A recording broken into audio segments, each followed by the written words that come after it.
বল। High বন্ধুরা, তোমরা সবাই কেমন আছো? আশা করি ভালো আছো। এখন বাজছে 2টো। নিউ ব্লগ করছি, ফার্স্টবার আজকে নতুন ব্লগ করছি। হাই বলে দে। হ্যালো, নতুন ব্লগে তোমাদের সবাইকে স্বাগত। দেখো কোথায় এসেছি, জানি তোমরা জায়গাটা চিনতে পারবে না। এটা হচ্ছে দিল্লি বাদারপুর, দেখতে পাচ্ছ।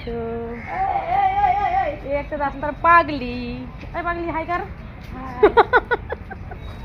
বলে স্যার মুখে রোদ লাগছে স্যার। এদিকে তাকা, এদিকে তাকা, খালি ভিডিও বানাবে। এদিকে তাকা, এদিকে তাকা না, হবে না। জল খাওয়াতে বলছিলি? জল কোথায় খাবো? তাহলে কিনে খাও জল। গ্রুপ চাটা খালি, আমাকে জল খাও। আমার বাড়ির দোকান নাকি এটা?